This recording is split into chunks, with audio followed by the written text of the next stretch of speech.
lilin gembala karena kabar sukacita atas kelahiran Yesus pertama kali diberitahukan kepada orang-orang yang rendah hati dan tulus. Aku persilakan teman-teman untuk menyapa saudara di sebelah kanan kirinya sampai bilang selamat Advent teman. Selamat.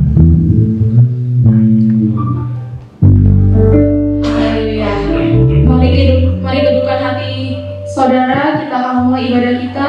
Kita fokuskan hati kita untuk menyembah dan puji Tuhan pada minggu hari ini. Kita berdoa dalam hati kita masing-masing.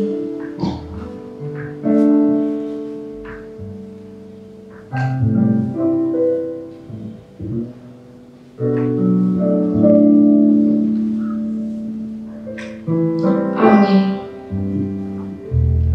Sekarang mari kita renungkan betapa besar kasih dan kebaikan Tuhan dalam hidup kita.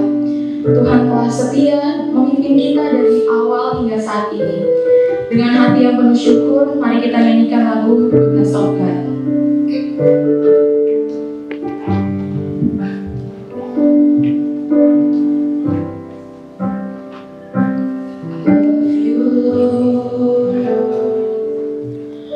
Oh, your mercy never fails me.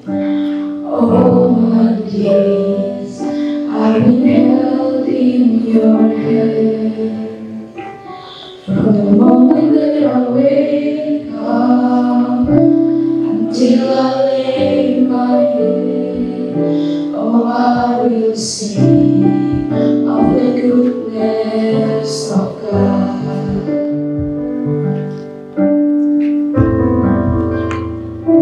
I love your voice. You have led me through the fire in darkness night. You were close like no other. I know you as a father. I know you as a friend. Oh, I have lived in the goodness of God. Oh, Lord, you have been faithful. Oh, Lord, you have been so good. Everywhere that I have been, oh, I will sing of the goodness of God.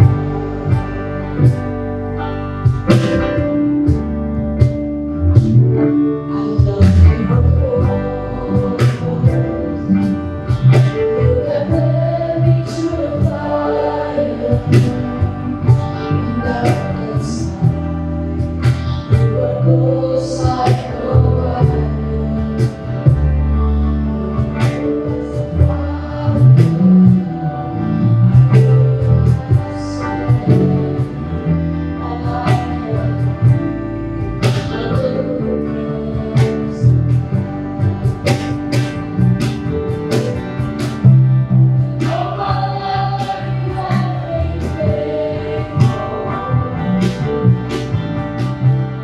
Oh,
kebaikan Tuhan yang sangat baik untuk pribadi kita. Setelah kita merenungkan kebaikan Tuhan, mari kita bersukacita karena kasih-Nya yang melimpah dalam hidup kita. Jemaat, aku undang untuk bangkit berdiri karena kita akan menyanyikan satu lagu di mana kita akan memuji Tuhan dengan lagu Sungai Sukacitamu.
Kita memasuki khotbah dan salam. Ibadah ini berlangsung dalam nama Allah Bapa, nama Anaknya Yesus Kristus, dan nama Roh Kudus yang menciptakan langit dan bumi. Amin. Suatu tunas akan keluar dari tumbul Isai, dan taruk yang akan tumbuh dari pangkalnya akan berbuah. Roh Tuhan akan ada padanya, roh hikmat dan pengertian, roh nasihat dan keperkasaan, roh pengenalan dan takut akan Tuhan. Mari kita berdoa. Ya Tuhan Bapa kami yang ada di surga, kami mengucap syukur kepadamu karena Engkau melalui anak-Mu Tuhan Yesus Kristus telah mengajarkan kepada kami bahwa langit dan bumi akan binasa, tetapi firman-Mu kekal selama-lamanya. Pada hari penghukuman kelak, segala perbuatan manusia akan nyata di hadapan-Mu. Kasihanilah kami, tetapkanlah kami mempercayai firman-Mu melalui Roh Kudus. Tolonglah kami supaya kami bertekun di dalam doa, sehingga kami senantiasa bersukacita menantikan Engkau, supaya kami beroleh kehidupan yang kekal. Amin. Tuhan telah memanggil kita untuk menjadi terang di dunia. Mari kita nyatakan komitmen kita untuk tetap bersinar dan membawa kemuliaan melalui lagu Bersinar Terang. Jemaat untuk dipersilakan untuk bangkit kembali. Kita akan nyanyikan lagu Bersinar Terang.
Duduk kembali, selanjutnya akan ada pembacaan nats pembuka.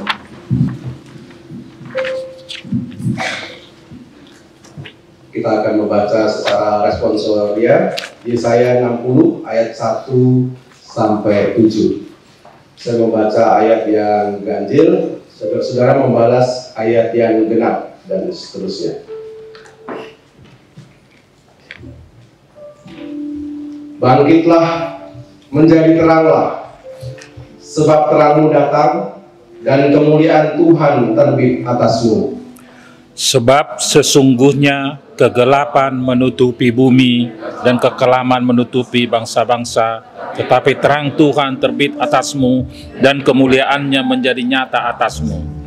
Bangsa-bangsa berduyun-duyun datang kepada terangmu, dan raja-raja kepada cahaya yang terbit bagimu. Angkatlah mukamu dan lihatlah ke sekeliling, mereka semua datang berhimpun kepadamu. Anak-anakmu laki-laki datang dari jauh, dan anak-anakmu perempuan digendong. Pada waktu itu engkau akan heran, melihat dan berseri-seri. Engkau akan tercengang dan akan berbesar hati, sebab kelimpahan dari seberang laut akan beralih kepadamu, dan kekayaan bangsa-bangsa akan datang kepadamu.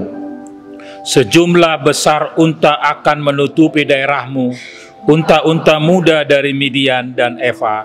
Mereka semua akan datang dari Seba, akan membawa emas dan kemenyan, serta memberitakan perbuatan masyhur Tuhan. Segala kambing domba Kedar akan berhimpun kepadamu. Domba-domba jantan Nebayot akan tersedia untuk ibadahmu.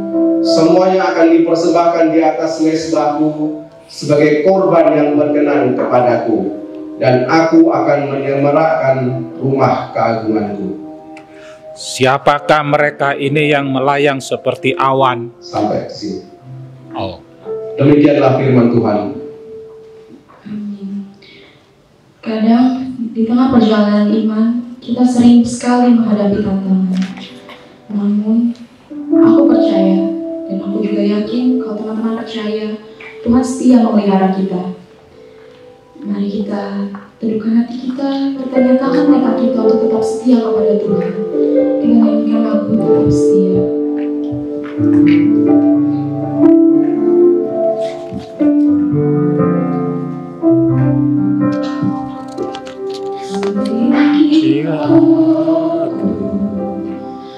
Lihat hatiku, apakah ku sungguh mengasihimu, Yesus, Kau yang Maha Tahu dan menilai hidupku, tak ada yang tersembunyi bagimu.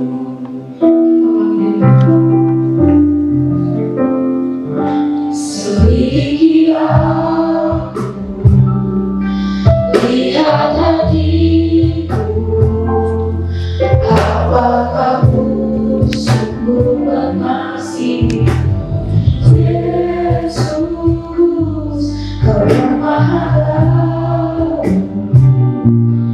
dan menilai hidupku, tak ada yang tersembunyi bagimu.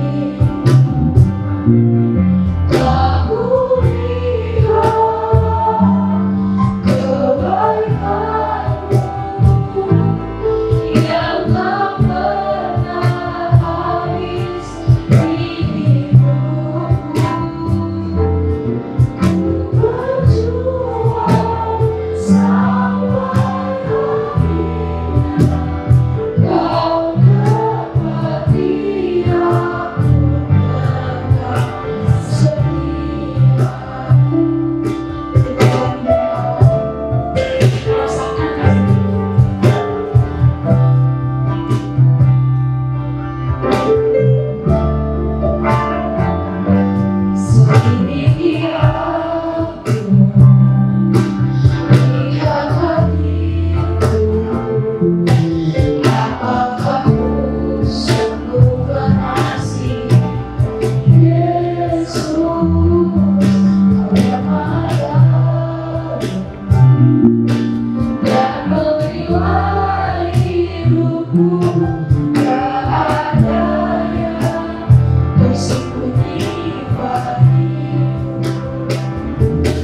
Saudara, marilah kita dengan segala kerendahan hati mengaku segala dosa dan kesalahan kita di hadapan Tuhan.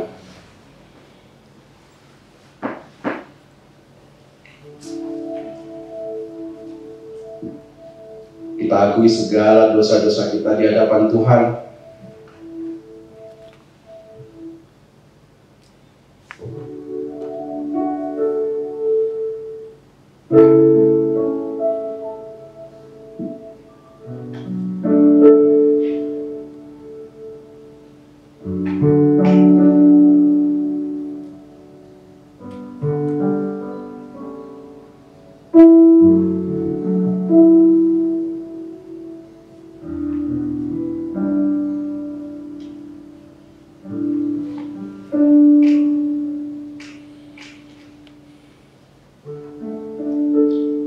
Ya Tuhan Bapa kami yang ada di surga, Engkau maha murah, kasih-Mu kekal untuk selama-lamanya.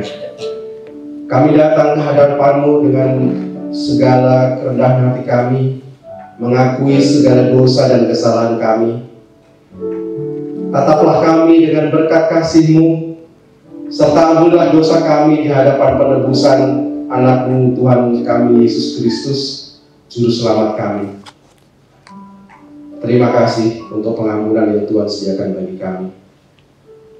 Amin.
Janji Tuhan tentang pengampunan dosa kita, sebab biarpun gunung-gunung beranjak dan bukit-bukit bergoyang, tetapi kasih setiaku tidak akan beranjak daripadamu, dan perjanjian damaiku tidak akan bergoyang.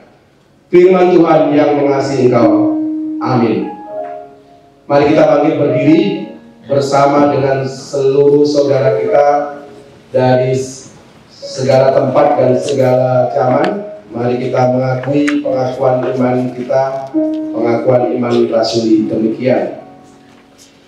Aku percaya kepada Allah, Bapa yang Maha Kuasa, dari langit dan bumi, dan kepada Yesus Kristus, Anaknya yang tunggal, Tuhan kita, yang dikandung dari Roh Kudus, lahir dari anak darah Maria, yang menderita sengsara di bawah pemerintahan Pontius Pilatus, disalibkan, mati dan dikuburkan, turun ke dalam kerajaan maut.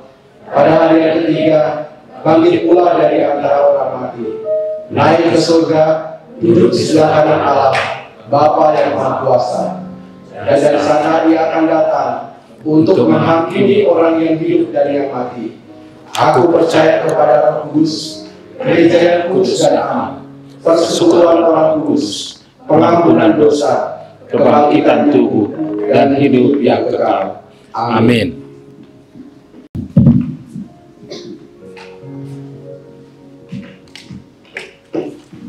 Mari kita berdoa, tundukkan hati dan pikiran kita. Ya Tuhan yang Maha Kasih, kami datang ke hadirat-Mu dengan hati yang penuh syukur dan kerendahan hati. Kami bersyukur atas segala berkat pernyataan-Mu dalam hidup kami. Pada saat ini kami memohon kasih dan berkat-Mu atas berbagai permohonan kami yang kami sampaikan kepada-Mu. Dan kami juga berdoa untuk negara kami, Indonesia. Terima kasih untuk pesta demokrasi yang telah berjalan dengan lancar. Kami mohon agar Engkau selalu memberikan hikmat kepada pemimpin-pemimpin kami, agar mereka dapat memimpin dengan adil dan bijaksana. Berikan mereka kebijaksanaan, keberanian, dan integritas untuk memimpin negara ini menuju kemakmuran dan keadilan bagi semua. Kami percaya bahwa Engkau memegang kendali atas segala sesuatu yang terjadi di negara ini, dan bahwa Engkau akan membawa negara kami ke dalam damai sejahtera dan kesejahteraan. Kami juga bersyukur atas segala berkat yang Engkau limpahkan dalam kehidupan kami sehari-hari. Kami memohon penyertaan-Mu bagi setiap pemimpin rohani yang melayani di PMK. Berikan mereka kekuatan dan semangat dalam melayani, sehingga mereka dapat menjadi terang bagi sesama. Berkati para pemimpin ibadah dan pelayan altar, serta semua yang melayani di tempat ibadah kami. Kami memohon agar kasih dan hikmat-Mu selalu menyertai mereka, memberikan semangat dan pengharapan dalam setiap pelayanan yang mereka lakukan. Jagalah mereka agar tetap teguh dalam iman dan selalu berpegang dalam firman-Mu. Kami memohon perlindungan-Mu dan berkat-Mu untuk setiap individu di kampus Telkom University juga. Lindungilah seluruh mahasiswa, dosen, dan staf. Dan kami juga memohon berkat atas seluruh mahasiswa-mahasiswi. Berikan mereka semangat dalam belajar dan tuntunan dalam setiap langkah mereka. Semoga mereka dapat menyelesaikan studi dengan baik dan menjadi pribadi yang berguna bagi masyarakat. Tuhan, pada hari ini juga kami berdoa untuk pelayanan ibadah minggu di kampus ini. Kami mohon agar Engkau hadir di tengah-tengah kami dan memberkati setiap rangkaian ibadah yang akan kami laksanakan. Kiranya hadirat-Mu memenuhi tempat ini, dan setiap yang hadir dapat merasakan kasih dan damai-Mu. Kami berdoa untuk pemimpin ibadah yang terlibat dalam pelayanan, dan membawa berkat juga bagi untuk kita semua. Kami juga berdoa untuk persekutuan mahasiswa Kristen Telkom University. Berikan mereka persekutuan dalam melayani Engkau dan sesama. Berkati para pembina PMK. Berikan mereka hikmat, kesabaran dalam membimbing dan mengarahkan para mahasiswa. Kami juga berdoa untuk pengurus-pengurus PMK. Berikan mereka kekuatan dan semangat dalam mengemban tugas-tugas mereka. Kami mohon berkat-Mu atas segala kegiatan dan program yang direncanakan, agar semua dapat berjalan dengan lancar dan sesuai dengan kehendak-Mu. Tuhan, kami memohon berkat dan perlindungan-Mu atas setiap anggota keluarga kami. Lindungilah mereka dari segala bahaya dan bencana. Berikanlah kesehatan dan kekuatan kepada mereka dalam menjalani setiap hari. Biarlah kasih dan damai sejahtera-Mu selalu menyertai kami. Kami berdoa agar Engkau selalu hadir di tengah-tengah keluarga kami, menuntun setiap langkah dan keputusan yang kami ambil. Biarlah setiap anggota keluarga dapat saling mengasihi, mendukung, dan menguatkan satu sama lain. Berikanlah kami kebijaksanaan untuk memahami satu sama lain, dan kesabaran dalam menghadapi setiap tantangan dan konflik. Ya Tuhan yang penuh kasih dan penghiburan, kami datang ke hadirat-Mu dengan hati yang penuh keprihatinan untuk saudara-saudara kami yang mengalami penderitaan dan mengalami bencana. Lindungilah mereka dalam serta penghiburan yang mereka butuhkan. Kami mohon agar Engkau mengangkat beban mereka yang memberikan jalan keluar dari setiap masalah yang mereka hadapi. Berikanlah mereka kekuatan untuk tetap bertahan dalam iman dan pengharapan kepada-Mu. Kami berdoa agar Engkau menghibur hati mereka yang terluka, menyembuhkan mereka yang sakit, dan memberikan ketenangan kepada mereka yang gelisah. Biarlah mereka merasakan kasih dan hadirat-Mu yang menguatkan di setiap langkah mereka. Tuhan, pada saat ini kami memohon berkat dan bimbingan-Mu atas setiap rencana dan pelaksanaan program yang akan kami laksanakan juga. Tuhan, kami serahkan setiap detail dan aspek dalam program kerja ini ke dalam tangan-Mu, mulai dari perencanaan, persiapan, hingga pelaksanaan. Kami mohon agar Engkau yang memimpin dan mengarahkan. Biarlah setiap kegiatan yang kami lakukan dapat berjalan dengan lancar dan membawa berkat bagi banyak orang. Tuhan, kami berdoa juga untuk setiap peserta mentoring. Bukalah hati dan pikiran mereka, agar mereka dapat menerima setiap ilmu dan bimbingan dengan baik. Berikan semangat belajar yang tinggi dan ketekunan dalam menjalani setiap sesi dan kegiatan yang telah direncanakan. Pada saat ini, kami memohon berkat bimbingan-Mu atas seluruh rangkaian kegiatan PMK Festival. Kami mohon agar Engkau memberikan hikmat dan petunjuk dalam setiap tahap perencanaan dan pelaksanaan. Berikanlah mereka kebijaksanaan dalam membuat keputusan yang tepat dan sesuai dengan kehendak-Mu. Tuhan, kami menyerahkan setiap panitia yang terlibat dalam PMK Festival. Berikanlah mereka kekuatan, semangat, dan kerjasama yang baik. Tuhan, kami berdoa juga untuk panitia dan semua yang terlibat dalam persiapan pelaksanaan Natal ini. Berikanlah mereka kekuatan, hikmat, semangat dalam melaksanakan tugas mereka. Satukanlah hati kami dalam kasih dan tujuan yang sama, yaitu untuk memuliakan nama-Mu melakukan perayaan ini. Kiranya segala sesuatu yang kami lakukan dapat berjalan dengan lancar dan sesuai dengan rencana-Mu. Kami juga berdoa untuk setiap peserta yang akan hadir dalam perayaan Natal ini. Bukalah hati dan pikiran mereka agar mereka dapat merasakan sukacita dan damai sejahtera yang datang dari-Mu. Tuhan, kami bersyukur atas dukungan dan perhatian kepada pembina PMK dan rangkaian yang ada di panitia di PMK ini. Berikanlah mereka kebijaksanaan dan kesabaran dalam membimbing kami dan mahasiswa. Lindungi dari segala bahaya, berkati setiap usaha dan jeripaya beliau dalam mendukung pendidikan kami. Tuhan, kami serahkan seluruh doa ini ke dalam tangan-Mu yang penuh kasih. Terima kasih atas penyertaan-Mu dan berkat-Mu yang tidak pernah berkesudahan. Biarlah nama-Mu selalu dimuliakan dan dipermuliakan melalui segala yang kami lakukan. Kami berdoa dan mengucap syukur. Amin.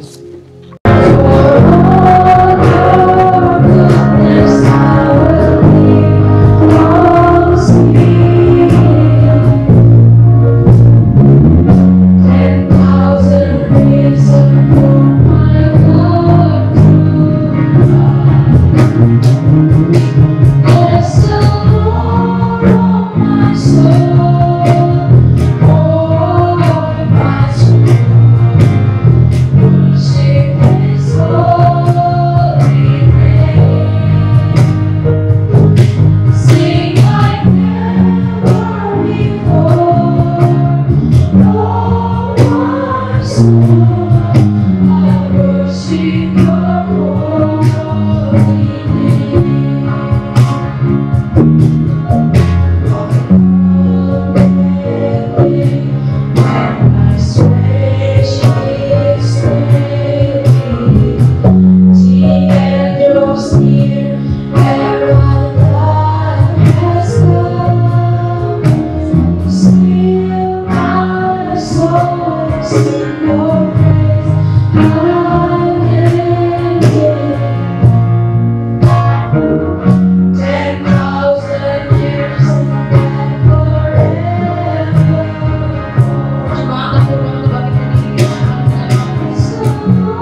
Mari kita berdoa. Terima kasih ya Tuhan, Engkau perlukan kami dalam ibadah minggu Persekutuan Mahasiswa Kristen PMK Telkom University.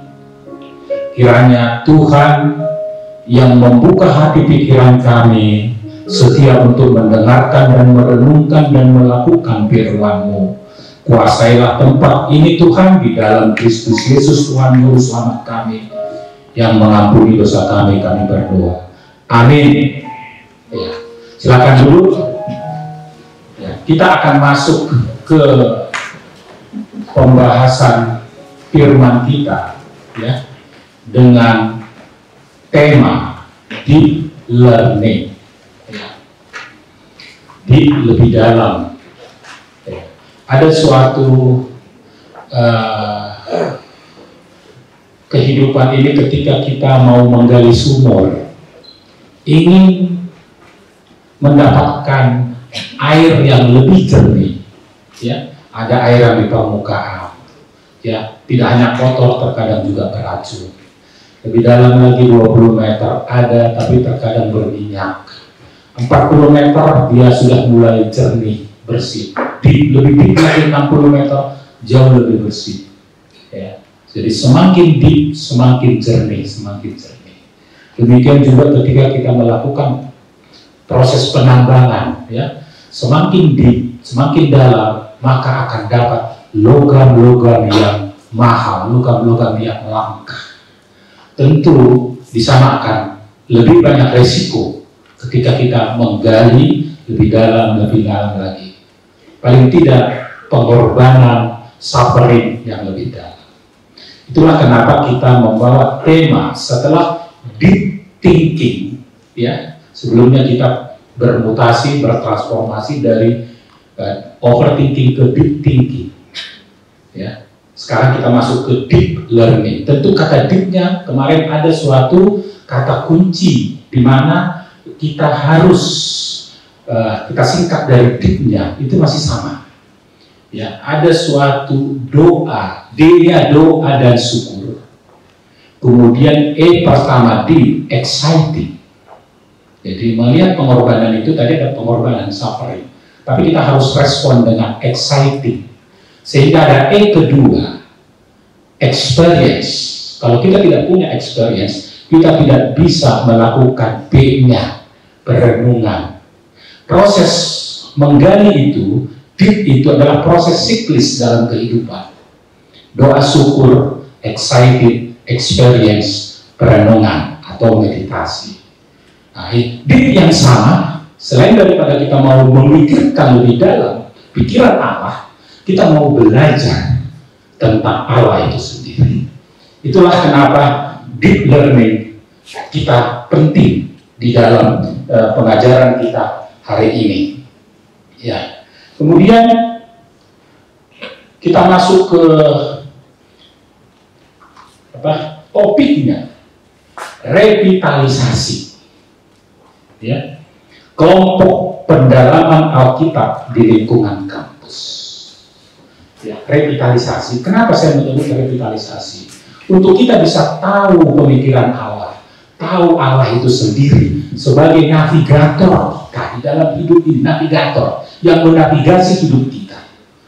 Ada suatu kelompok 40 tahun lalu, ketika saya mahasiswa datang ke Bandung ini, di setiap kampus namanya kelompok PA, itu sangat membantu sekali, ya, membantu sekali bagaimana kita mendalami Alkitab.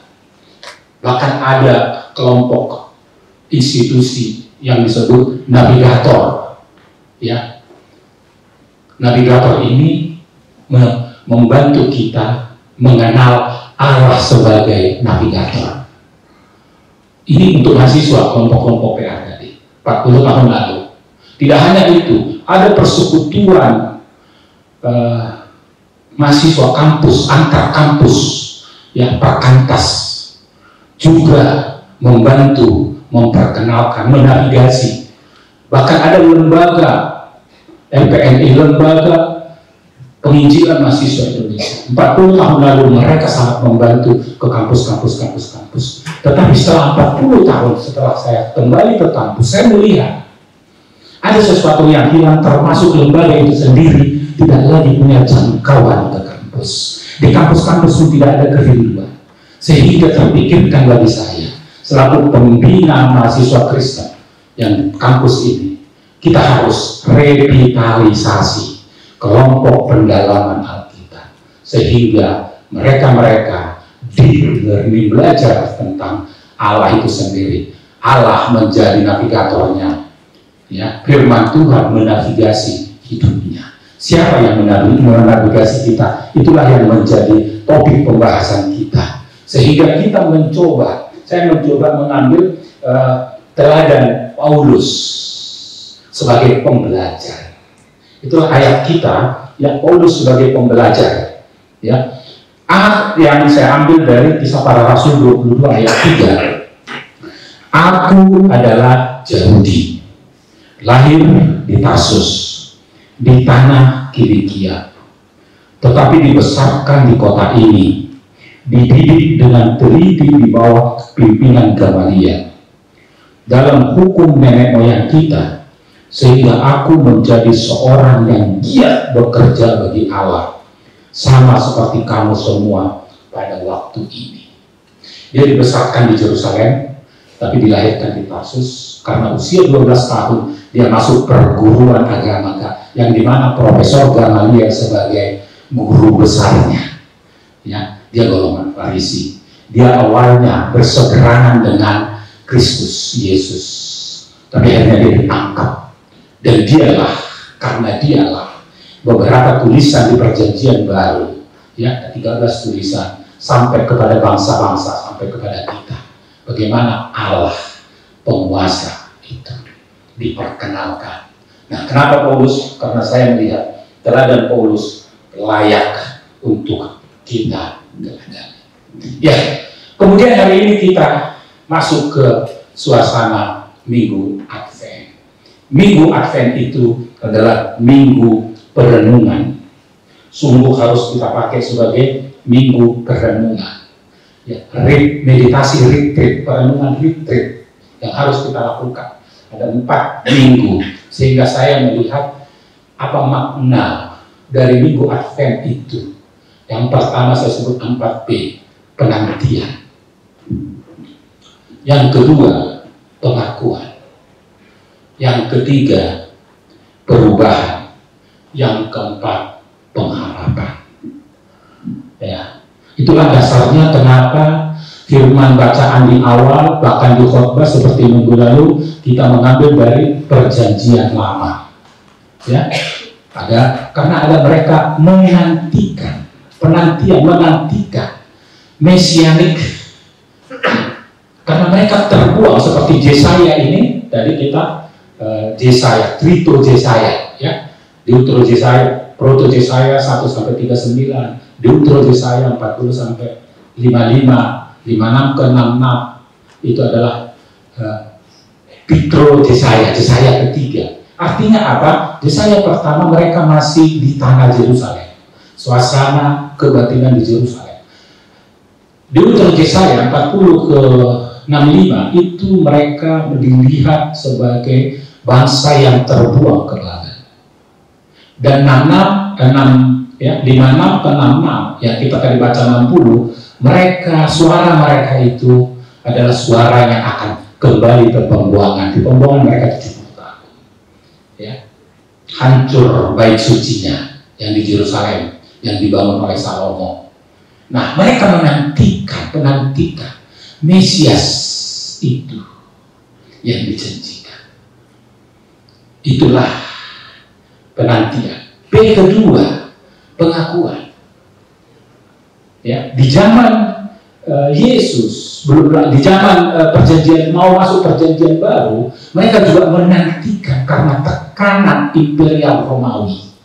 Mereka menantikan Mesias itu. Dan Allah berkorban. Firman itu menjadi manusia melalui Yesus. Orang percaya mengakui itu, Yesus adalah Tuhan Juru Selamat. Itulah yang dirayakan di Advent. Kita harus mengaku. Pengakuan itu. bagi orang percaya. Adakah orang yang tidak mengaku? Ya termasuk bangsa di mana Yesus lahir. Ya, sampai sekarang, kami melihat Yesus sebagai manusia, sebagai guru, sebagai nabi. Tapi bukan Mesias yang disuarakan oleh nenek moyang kami.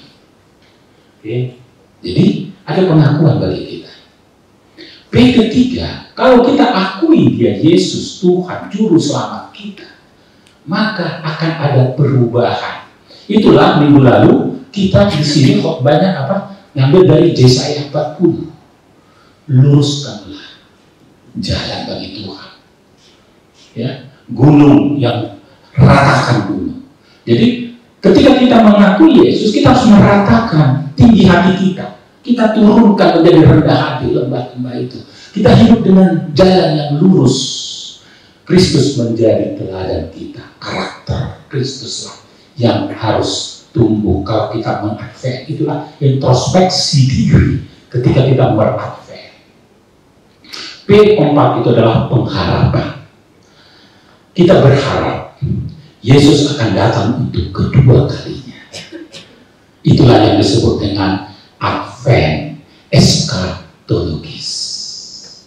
Keempat ini selalu dinyatakan, dirayakan, diliturgikan, ya. Sehingga kalau kita lihat dalam liturgi di Advent dalam perayaan itu ada yang disebut dengan penciptaan, kejatuhan dalam dosa, kelahiran, kemudian ada liturgi profesi atau liturgi yang saat ini dialami. Kurang lebih 4 model liturgi yang penciptaan, kejatuhan. Tapi saya merenungkan kejatuhan kalau di liturgi selalu hanya diambil dari simbolnya buah apel diambil, ya kan? Ya, ada menggoda Hawa sehingga mengambil. Tapi bagaimana kejatuhan?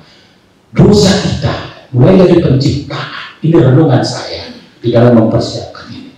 Saya melihat mulanya indah, hanya ada satu yang berkuasa, monoisme, hanya Tuhan Allah di Firdaus, alam Firdaus, surga di atas sana.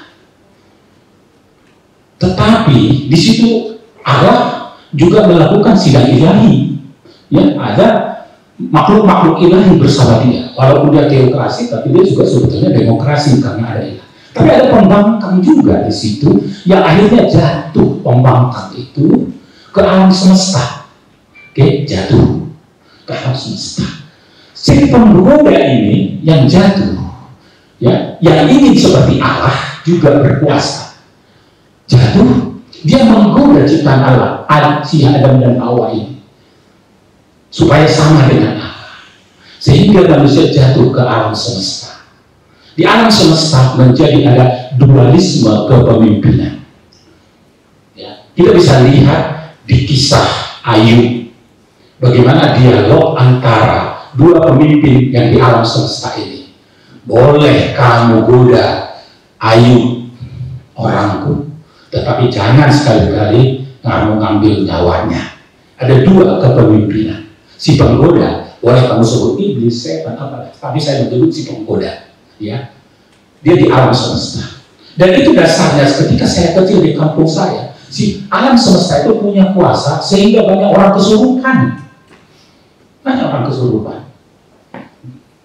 Dan kalau berarti alam semesta punya kekuatan, punya makhluk penggoda yang punya kekuatan. Sekarang udah gak ada. Kemana mereka?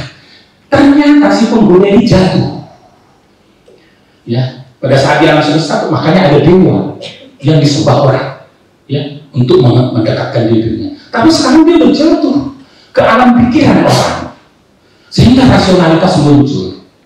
Dewanya ada di pikirannya. Sumber menavigasi dirinya adalah kekuatannya. Kebergantungan dengan Allah semakin kecil.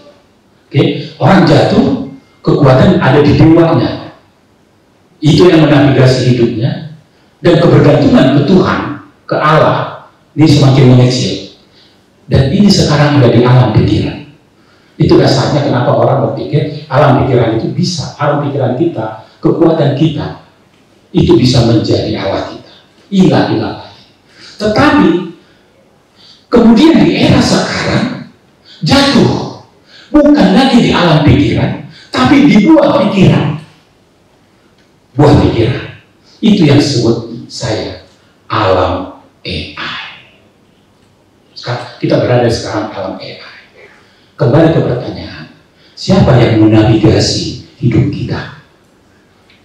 Suka tidak suka, suka tidak suka, AI itu banyak menavigasi, mengontrol hidup dari ciptaan Allah itu kita. Ya. Banyak ya, dan sering ya. Artinya apa? Ada pro kontra, ada konsekuensi ya. Ada konsekuensi. Nah, kita kembali bertanya sekarang, ya, siapa yang menavigasi hidup kita? Ya. Nah, pertobatan membawa kita semakin bergantung. Itu poinnya. Jadi kita jatuh, dimanapun posisi jatuh kita, pertobatan itu ya bangkit kembali. Itulah yang membawa kita semakin bergantung. Ya, ada hal yang perlu kita perhatikan. Injil Matius 16 ayat 19 berkata, kepadamu akan kuberikan kunci kerajaan surga. Apa yang kamu ikat di dunia ini akan terikat di surga, dan apa yang kau lepaskan di dunia ini akan terlepas di surga.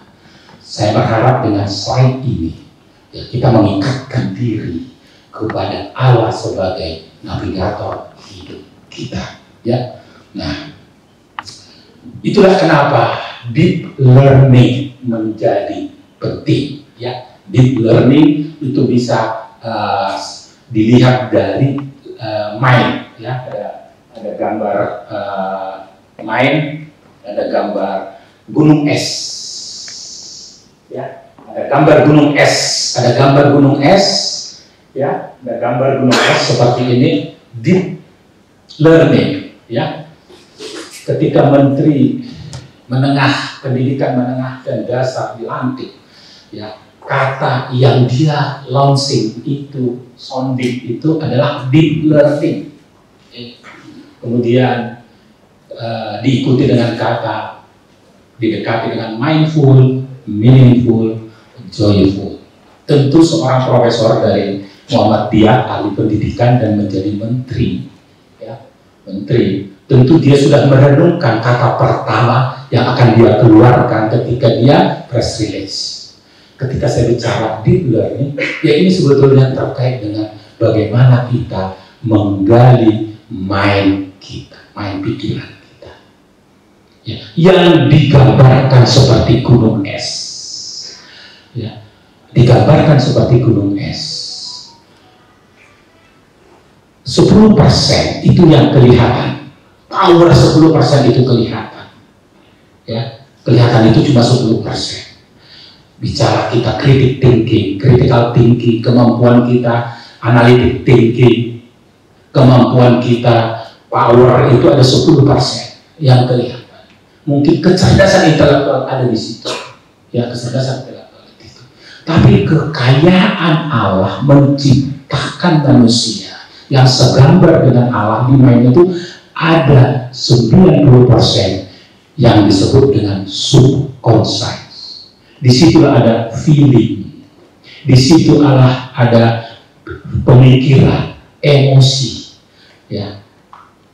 Di situlah ada kecerdasan emosi. Semakin dalam kita menggali, maka akan semakin jernih kita berinteraksi dengan yang berkuasa di situ. Kita memiliki kecerdasan spiritual semakin dalam. Itu makanya orang yang belajar tentang brain, otak, gelombang otak, semakin ke bawah dia semakin gelombangnya rendah, ya, di 2,5 kilo, di 10 kilo alfa, beta, itu semakin bawah. Semakin orang tertidur melakukan yang namanya ritual meditasi, maka dia masuk ke arah dalam pikirannya, ke arah subkonsen yang di bawah, di frekuensi rendah. Ya, dia ingin menggali potensi yang lebih jernih. Nah, di 2,5 kilo. Dan ini sejalan dengan apa yang dinyatakan oleh Yesaya 60. Hanya dekat Tuhan hidupku tenang. Ketenangan hidup, kebahagiaan hidup itu hanya dekat Tuhan. Ketika kita merenungkan firman-Nya, menggali semakin dalam, semakin dalam. Saya menemukan guru. Ya, ini mindful. Bisa jadi mindful itu di Roma 12 ayat 2. Berubahlah karena perubahan akal budimu. Jadi batas antara konsesta jadi 10% yang di permukaan dengan di bawah itu, kalau saya gambarkan itu seperti Roma 12 ayat 2 oleh Paulus katakan, ya, berubahlah karena perubahan akal budimu. Jadi ada kunci di sana, ya. Kalau kunci kita tutup, di antara itu kita tutup yang kita sebut dengan fixed mindset. Ketika kita bicara growth mindset, fixed mindset. Ketika kita bicara fixed mindset, apa konsekuensi fixed mindset? Skakmat. Masih ingat skakmat? Skill, knowledge, attitude, dan karakter. 4 ini skakmat, mati. Kita tidak membuka kuasa Allah masuk ke dalam. Itulah kenapa di Roma 12 ayat 2 itu mengatakan, ya, perubahan itu mulai dari akal budi. Ya, jadi akal budi itu harus berubah. Itu di antara concise dan subconcise itu. Kemudian Kolose 3 ayat 23, apapun juga yang kamu perbuat, perbuatlah dengan segenap hatimu seperti untuk Tuhan dan bukan untuk manusia. Apakah apa yang kita pelajari, apa yang kita experience-kan itu bermakna tidak hanya pada diri kita sendiri, tapi bermakna juga bagi sesama. Itulah arti meaningful. Kita pelajari, kita harus tahu artinya, tetapi kita juga harus berani ditantang, punya arti nggak bagi sesama. Hidup kita menjadi meaningful, ya. Kemudian Roma 15 ayat 13, semoga Allah sumber pengharapan memenuhi kamu dengan segala sukacita dan damai sejahtera dalam iman kamu, supaya oleh kekuatan Roh Kudus kamu berlimpah-limpah dalam pengharapan. Kenapa joyful menjadi penting? Kita masuk ke dalam, tadi menggali sumur, menggali tambang semakin dalam, suffering, pengorbanan. Oke, pengorbanan. Tetapi kalau pengorbanan itu tidak menjadi sukacita, kita akan tidak masuk ke dalam, itu konsekuensi. Oke? Ya, pengorbanan, suffering. Nah, ini yang penting dilihat. Tapi bagaimana kita mengubah, ya? Kita kalau mau duduk jam 3 sampai jam 4, jam 4 sampai jam 5 kita duduk diam merenungkan firman Tuhan 1 jam. Ya. Pasti suffering, pengorbanan. Tapi kalau itu menjadi kebiasaan, itu menjadi sukacita, joyful. Jadi deep learning, dia harus mengandung mindful, tembus sampai ke bawah, gali sampai murni, jernih, kemudian meaningful, berarti bagi kita, berarti bagi kehidupan, alam semesta, dan joyful. Pengorbanan kita ubah menjadi sukacita. Ya. Kemudian ada suatu saya terinspirasi dengan pengarang buku, ya, Concise and Intelligent. Ini Yuval Noah Harari. Jadi ketika saya mempersiapkan bahan ini, saya sudah mencoba baca atau dengar videonya dengan dia, ya, sudah banyak. Tiba-tiba ketika saya sudah bikin slide, saya buka handphone, saya buka YouTube, tiba-tiba ada video, ya saya sudah lihat sebelumnya, diberikan yang di bawah itu, yang durasinya 2 jam 45 menit, talkshow-nya. Wah, luar biasa. Akhirnya saya berpikir kalau ini diceritakan mungkin 2 minggu juga nggak selesai, karena talkshow itu berangkat dari buku dia, ya. Dia ini adalah, kalau saya kata, humanis. Jadi orangnya humanis, humanity. Jadi orang yang bergerak bukan di spiritual tapi di kemanusiaan. sehingga sangat peduli sekali dengan alam semesta, sangat peduli sekali dengan perubahan iklim, ya, sangat peduli dengan nuklir, ya, karena itu akan menghancurkan kehidupan, ya, sangat peduli dengan teknologi, sangat peduli dengan AI, ya, juga akan mengancam kemanusiaan di kemudian hari, bahkan akan mengontrol kehidupan manusia di kemudian hari. Walaupun bukan penganut Yahudi, ini dia humanis. Bahkan di 15 menit video terakhir dia menunjukkan identitasnya yang berseberangan dengan komunitas yang berseberangan dengan Alkitab. Dia adalah, ya, dia ngaku sendiri, saya gay. Jadi udah kebayang nih. Tapi saya 23 tahun itu melakukan mindfulness. Mindfulness tadi meditasi retreat 2 jam per hari. Dia umur 48 tahun, profesor di Hebrew University, ya, di Fakultas Sejarah.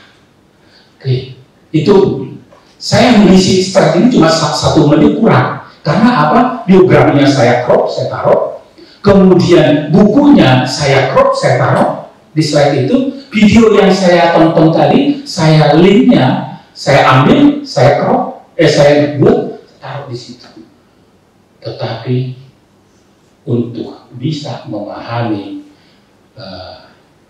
tadi intelligent conscious full mind tadi, ya, ada baiknya berguru dengan dia, ya, ada baiknya melihat videonya, kemudian membaca bukunya. Dia menulis buku 2011, dia membuat sejarah karena dia memang dari Fakultas Sejarah, ya, Sapiens. Jadi semua international book. Ya, bayangkan saja Google panggil dia, Max apa yang WA itu si juga enggak mewawancarai dia, jadi dia undang dia sebagai pewawancaranya. Elon Musk, aduh luar biasa orang ini. Saya bilang inilah nabi kemanusiaan di era ini dengan karya-karyanya. Nabi, ya, orang yang visioner. Buku kedua Homo Deus, dia menceritakan bagaimana manusia itu besok.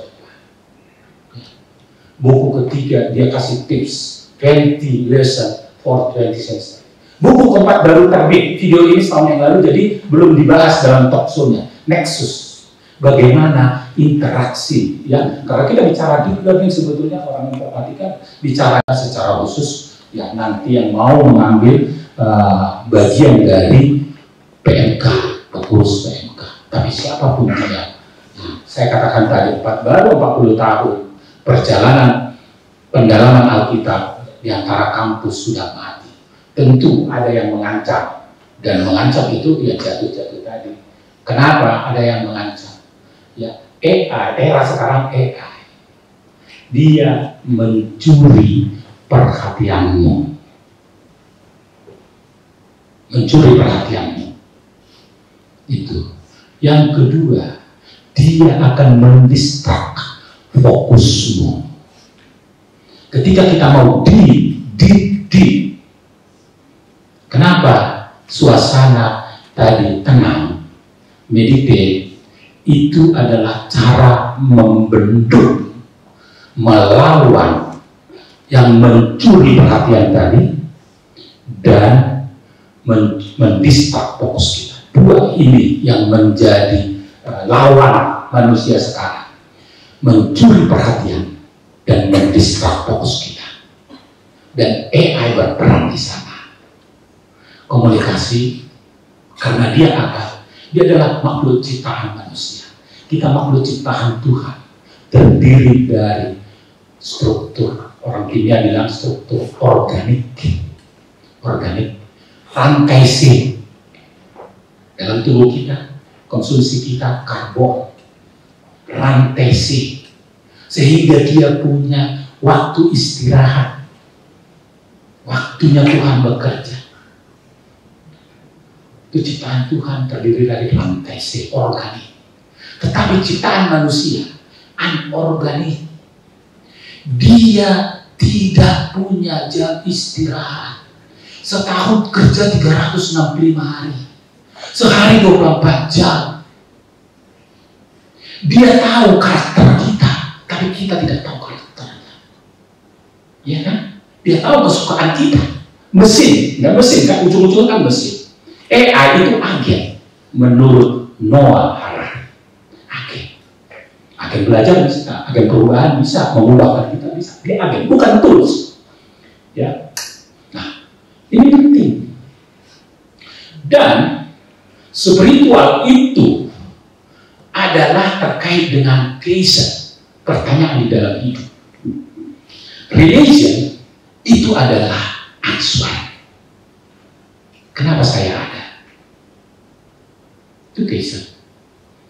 Mencoba beberapa religion agama menjawab. Tapi jangan salah pilih. Mengapa saya harus lakukan ini? Mengapa saya harus berkorban?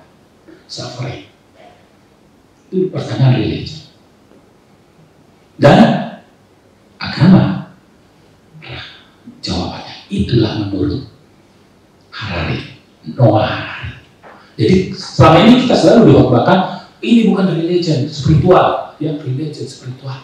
Ya, saya sangat simpel sekali jawabannya. Spiritual is about keisen. Religion is about answer di dalam kehidupan kita. Dan saya aminin itu sehingga kita jangan salah pilih.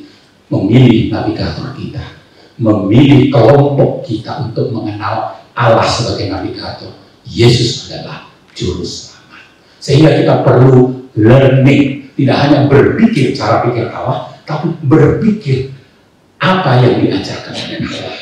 Sehingga L-nya saya menyebut L itu layani, ya L-nya layani Tuhan, baik atau tidak baik waktunya, ya.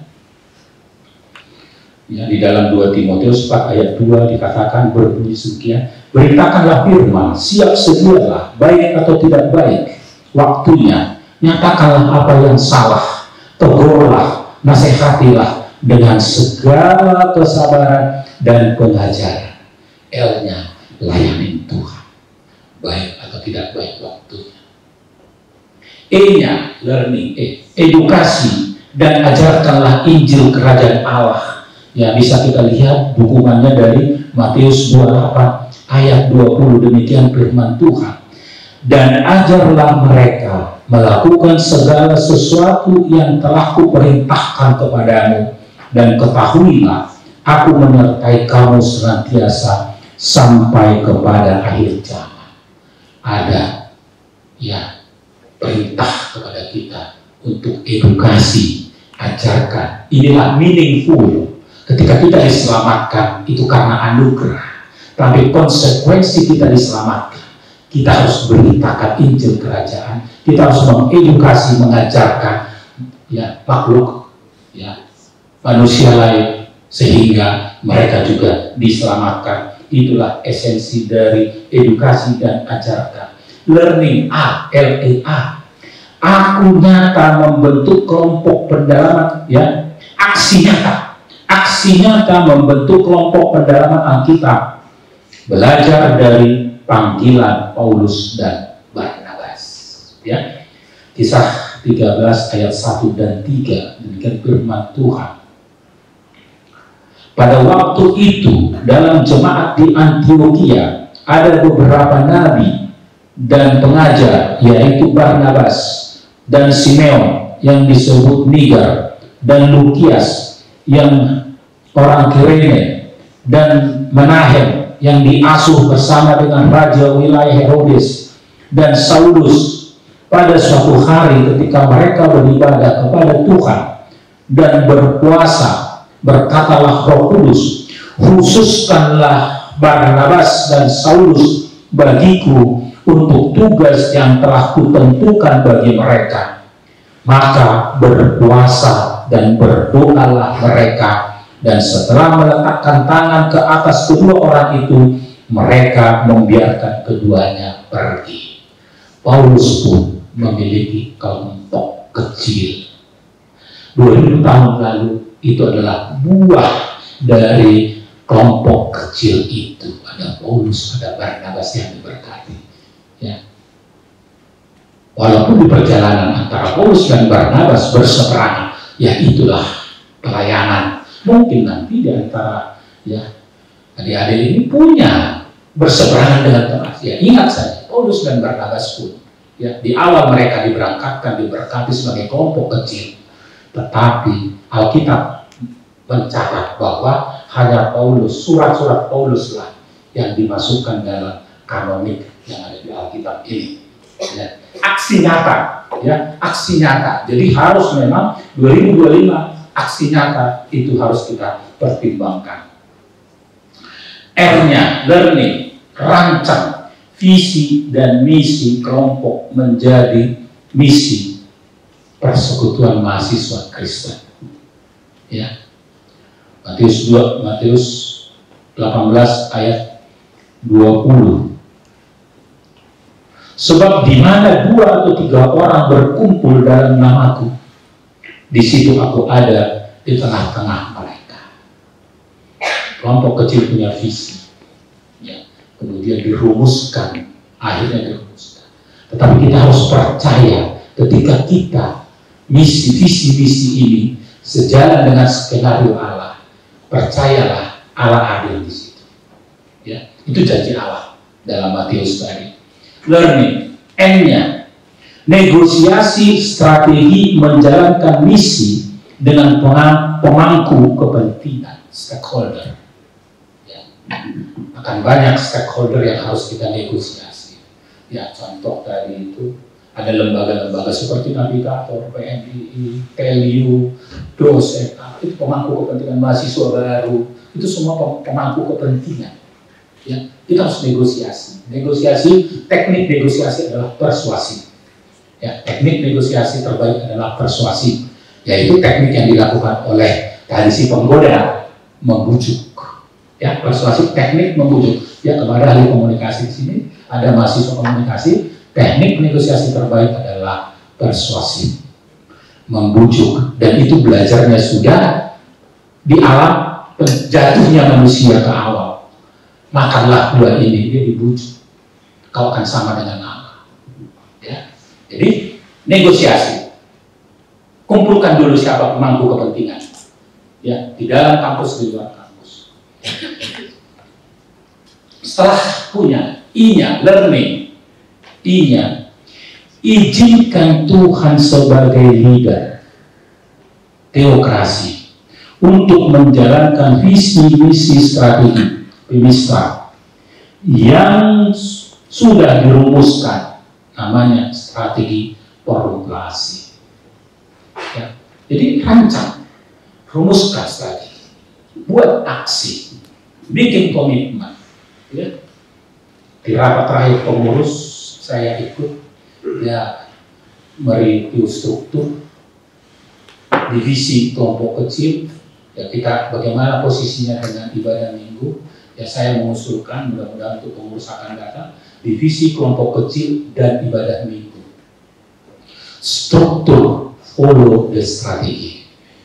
Ketika kita punya strategi, sudah kita susun ini, ya, menjangkau lebih luas lagi, kita harus buat struktur. Maka struktur ibadah minggu ini belum ada. Struktur, follow the strategi. Ya.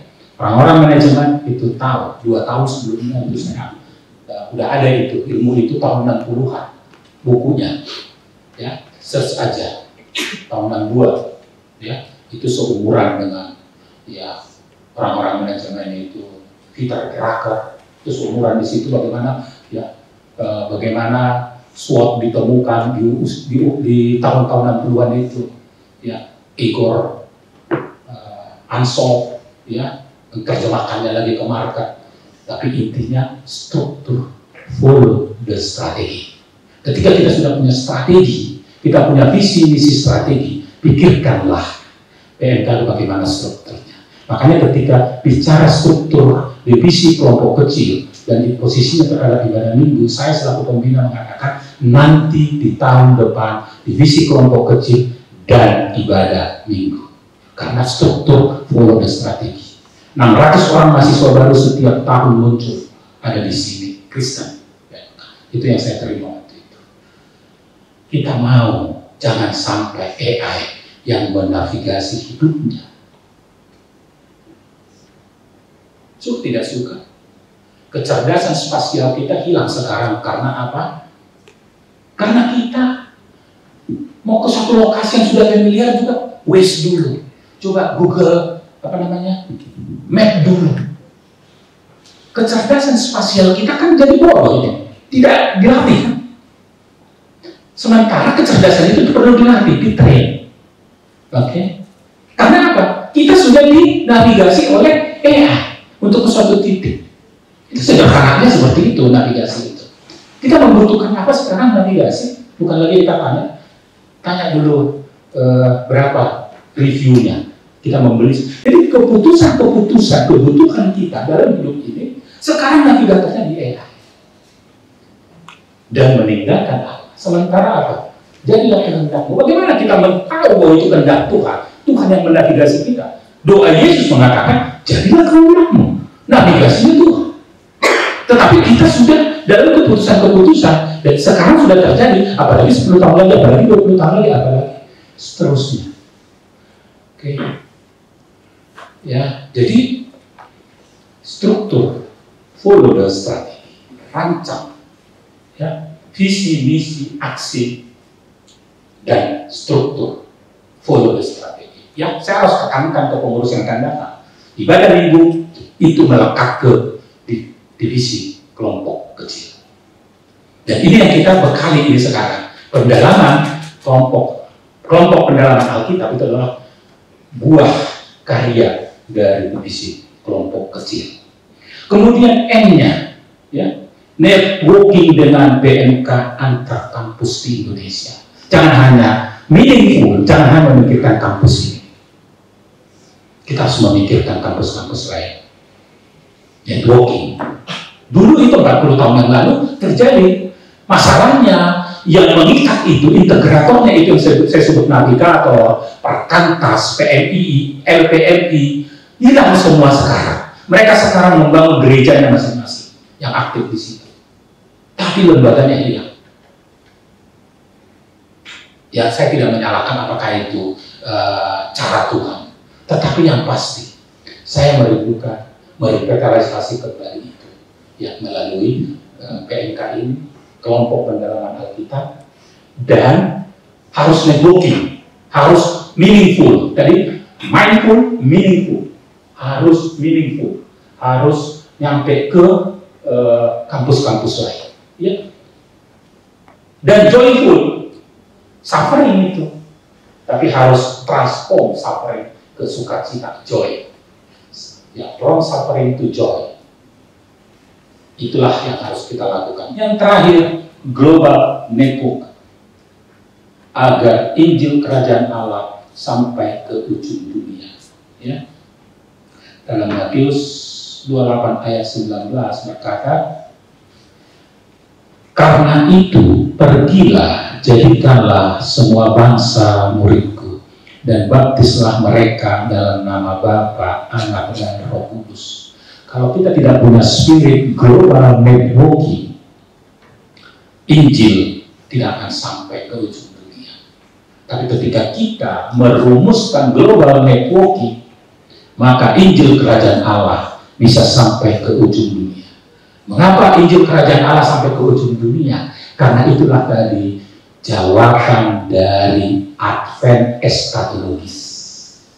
Tadi kita dapat 4 Advent: penantian, pengakuan, perubahan, pengharapan.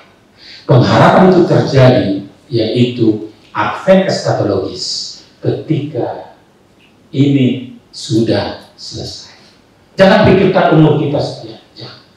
Saya berdoa 40 tahun masih bisa melakukan, ya, broadcast, bisa melakukan khotbah, kenapa tidak? Umur 100 tahun, mau 120 tahun, terpanggil di 80 tahun. Kenapa kita nggak bisa? Masih sama. Bedanya apa? Kejatuhan kita sudah 4 kali. Ya, kalau Musa baru sekali, dari alam Firdaus, dari surga ke alam semesta. Hanya di situ Musa. Tapi kita sekarang sudah jatuh ke alam pikiran kita menjadi dewa kita. Bahkan sekarang ke alam AI menavigasi kita. Kita sudah jatuh. Artinya semakin kita jatuh, semakin kita jauh dari Allah. Oke? Semakin kita jatuh, semakin kita jauh dari Allah. Maka next topik kita, ya, next pembahasan kita ini terkait dengan divisi yang disebut dengan divisi talent di struktur PMK. Saya akan sentuh divisi talent di struktur PMK yang saya sebut talent magnet. Saya tidak tahu apakah pernah dengar istilah ini, tapi kalau magnet, ya, bayangkan kalau punya talent magnet. Saya pemusik dan umur saya tinggi, orang senang datang ke saya. Ayo kita buat lagu dulu. Ya.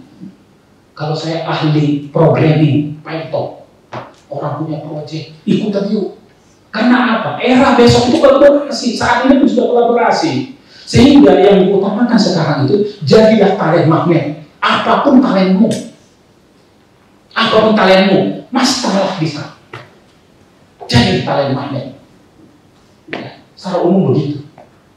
Jadi kalau orang informatik, ya mendalami sebetulnya tidak hanya informatik, karena dunia AI eranya. Siapapun orangnya, tadi orang sejarah, Oxfordnya dari sejarah, S3-nya. Tetapi dia mendalami teknologi IoT.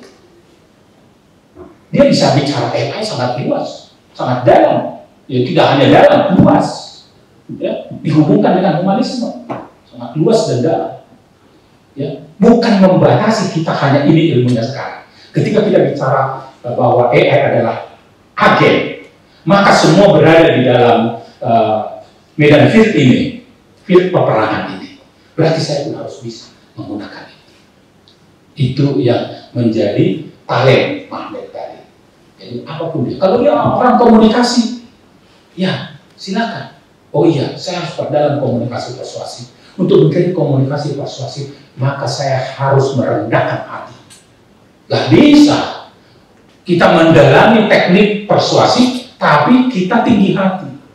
Kita harus mentraining hati kita. Hati itu tadi di bawah itu, ya.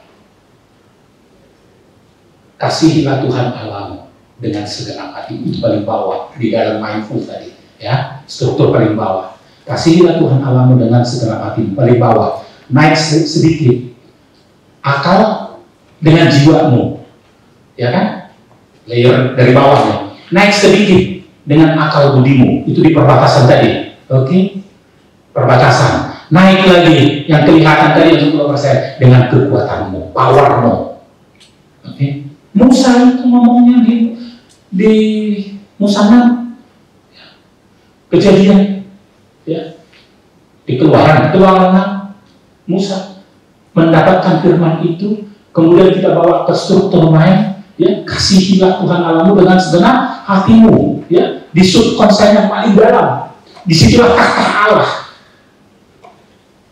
dan jiwamu naik sedikit. Jadi kalau kita layer dia naik dari jiwa. Emosional kita ada di sana, spiritual kita ada di sana, akal budimu. Disinilah transisi antara yang 10% dengan yang 90% kekayaan, kekuatan, intelektual. Mesin itu intelektual, kecerdasannya, tetapi manusia keseluruhan. Karena dia tidak punya perasaan, itu mesin nggak punya perasaan. Dia tahu perasaan kita, tapi kita tidak tahu perasaannya, karena dia tidak punya perasaan. Tapi dia tahu perasaan kita, tapi dia tahu perasaan kita, feeling kita dia tahu, sense kita dia tahu, bibir kita dia tahu, si mesin itu, tapi kita tidak tahu dia, karena dia tidak punya perasaan. Kenapa begitu? Iya, dia belajar semakin cerdas, data-data kita dibangun menjadi data science, dia menjadi big data, sehingga dia mampu mengadvisor kita, memberikan rekomendasi keputusan kepada kita, apa kebutuhan kita. Jadilah talent magnet. Apapun menjadi keahlianmu, galilah. Terkadang saya mengatakan, ya saya pas-pasan, tetapi ya saya harus korbankan nilai, tapi saya dapat skill, ya, skill yang sangat dalam. Terkadang itu menurut saya, dalam perenungan saya terakhir ini, skill itulah yang tadi selain daripada kecerdasan kita belajar semakin tinggi, kecerdasan berpikir, ya, skill supaya tidak mat, ya kan, skill mat tadi apa namanya, skill knowledge, attitude, sama karakter. Attitude, karakter itu bagian bawah, ya, itu dibangun di bawah. PMK harus dibangun ini. Di mana kita dapat pendidikan moral, training attitude itu di mana? Kalau bukan kita berinteraksi seperti ini, memiliki program yang sama. Skill knowledge itu yang kelihatan. Tetapi inilah juga karena memang dunia dibentuk, ya, biarlah skill knowledge itu dibangun oleh attitude dan karakter. Jangan mati, jangan fixed mindset, harus growth mindset. Jangan sampai skakmat ketika akal budinya tidak dia buka kuncinya. Fixed mindset. Jadi talent magnet, jadilah menjadi talent magnet dengan topik menjadi rekan sekerja Allah. Ya, menjadi rekan sekerja Allah. Allah merindukan Injil kerajaannya sampai kemana-mana. Kita mau, ya tentu orang yang mampu bersyukur di dalam timeline ketika kita bicara topik timeline, ya, 10 orang yang disembuhkan, hanya 1 yang kembali ke Yesus. Saya percaya juga dengan statistiknya Yesus itu hanya dari 100 orang, hanya 10 nanti yang kembali mau suffering. Dari 10 orang, dari 10 kelompok, mungkin hanya 1 kelompok. Kalau kita bangun 10 kelompok, Yesus berkata, kenapa cuma 1? Kemana yang lain? Kenapa cuma 10%? Kemana 90%? Ingat timeline, Yesus menyembuhkan 10 orang, hanya 1 yang kembali. Ketika kamu memimpin kelompok besar, katakanlah 10 kelompok, nanti bertahan hanya 1 kelompok, kamu tidak usah sedih. Karena Yesus sudah kasih statistiknya, hanya 1 yang bertahan. Tetapi jangan putuskan kerajaan Allah. Jadilah rekan sekerja Allah. Jadilah talent magnet. Kalau memang pemusik, coba kuasai 1 musik, tapi master, jangan setengah-setengah. Jangan setengah-setengah. Ya. Itu yang mau. Tidak harus semua alat musik. Ya syukur-syukur bisa jadi arranger kalau dia sekolah master, tapi itu orang jenius. Kan, bosnya jadi saya itu, ya udah. Menjadi singer, ya jadi orang multimedia, jadi jangan setengah-setengah. Itu pesannya di sini. Ketika kita bicara deep, jangan orang yang setengah-setengah. Mungkin tidak semua talent itu bisa kita kuasai, tapi milikilah 1 menjadi identitas kita. Orang cari kita karena identitas kita. Amin. Kita puji Tuhan, kita akhiri, ya, agar hati kita diselidiki oleh Allah. Ya, lihatlah hatiku, selidiki aku, lihatlah hatiku.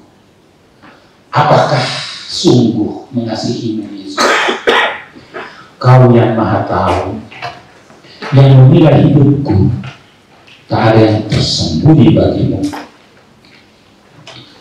Selidiki aku, lihat hatiku. Apakah aku sungguh mengasihimu Yesus? Kau yang Maha Tahu dan menilai hidupku, tak ada yang tersembunyi bagimu. Kita puji, biarlah Tuhan Yesus yang bertakhta dalam hati kita. Suara Tuhan yang kita rindukan, kita nyanyikan. Selidiki aku, lihat hatiku.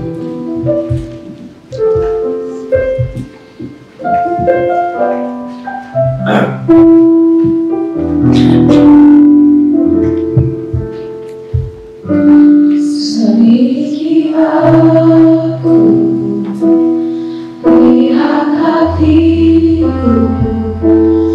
Apakah ku sungguh mengasihimu Yesus? Kau yang Maha Tahu dan menilai hidupku, tak ada yang tersembunyi bagimu.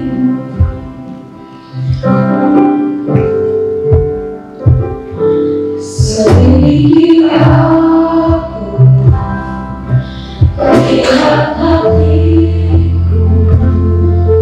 Apakah ku sungguh mengasihi Yesus? Kau yang Maha Tahu dan menilai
di penantian kami akan kehadapan-Mu kedua kali, Engkau masih melihat kami setia untuk mengikuti-Mu. Untuk itu kami mau dikoreksi ya Tuhan. Selidiki kami ya Tuhan, lihat hati kami Tuhan, apakah kami sungguh-sungguh mengasihi-Mu. Yesus Kristus Tuhan kami. Amin. Puji Tuhan, kita baru saja mendengarkan khotbah dari Pak Jaspar yang luar biasa. Firman Tuhan hari ini mengingatkan kita untuk kita sebagai anak-anak Tuhan adalah proses pembelajaran yang terus-menerus. Kita tidak akan pernah berhenti untuk berproses dan belajar. Melalui perjalanan ini, kita semua diajak untuk menghitung setiap hari dengan bijaksana agar hidup kita berbuah sesuai dengan rencananya. Sebagai respon atas firman yang telah kita dengar pada minggu hari ini, mari kita memohon hikmat dan tuntunan Tuhan melalui lagu Ajar Kami Tuhan. Ajar kami beroleh hati bijaksana.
Kaisar mengatakan kalau Sun Tzu ya mengatakan kalau kamu mau berperang, kamu harus mengetahui musuhmu.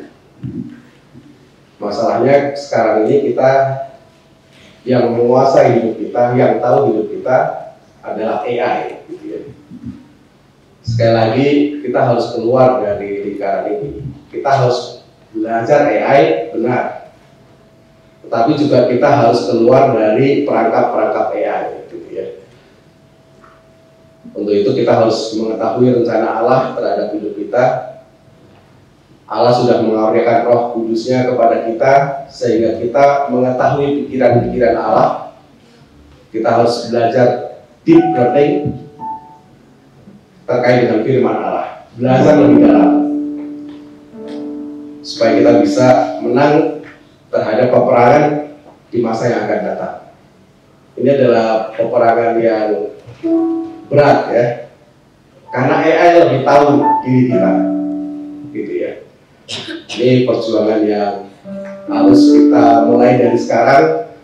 Kita disiplin terhadap waktu-waktu kita untuk mengetahui apa rencana Tuhan, sehingga kehidupan kita tidak di-drive oleh AI.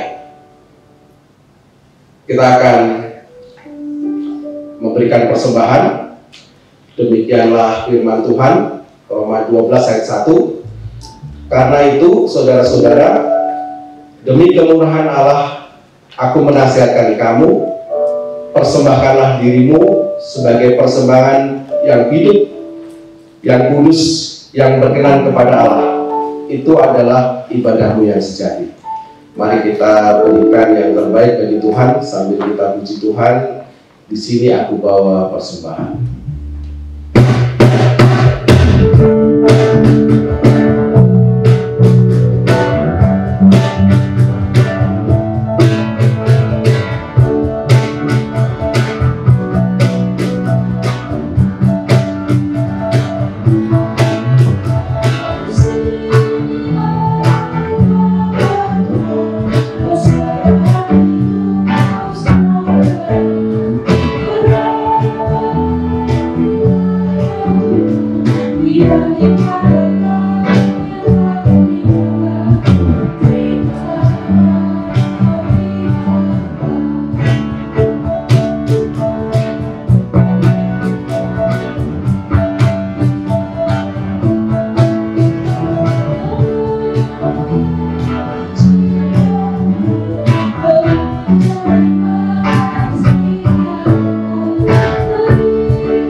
Menaikkan doa persembahan dan doa penutup. Mari kita berdoa. Bapa kami yang ada di surga, siapakah kami Tuhan, sehingga Engkau memberi kesempatan kepada kami untuk mengungkapkan syukur kami Tuhan untuk setiap berkat yang Tuhan berikan kepada kami, untuk kami persembahkan kembali ke hadirat-Mu, Allah yang Maha Kuasa yang menciptakan langit dan bumi, yang empunya segala sesuatu. Dan biarlah Tuhan, persembahan yang kami persembahkan ini boleh menjadi puji, hormat, kemuliaan bagi nama-Mu di tempat ini. Tuhan kiranya mau berkati supaya itu boleh dipakai untuk pelayanan di tempat ini. Terima kasih untuk tangan-tangan yang sudah memberi, mau memberkati kehidupan pribadi lepas pribadi setiap orang yang ada di sini Tuhan. Engkau memberkati studi, memberkati pelayanan, Engkau memberkati kesehatan, Engkau memberkati orang tua mereka ya Tuhan yang berjerih lelah. Kami menyerahkan kehidupan kami ke dalam tangan kuasa-Mu. Terima kasih untuk setiap kebaikan-Mu di dalam kehidupan kami. Kita menerima berkat Tuhan. Kiranya kasih karunia dari Allah Bapa kita, kasih dari Tuhan Yesus Kristus yang sudah hadir 2000 tahun yang lalu, menjadi bayi kecil untuk menjadi tebusan bagi banyak orang, setiap orang yang berdosa, termasuk kita yang ada di sini. Dan kasih persekutuan dengan Roh Kudus yang akan memimpin kehidupan kita dari hari ini sampai selama-lamanya. Amin.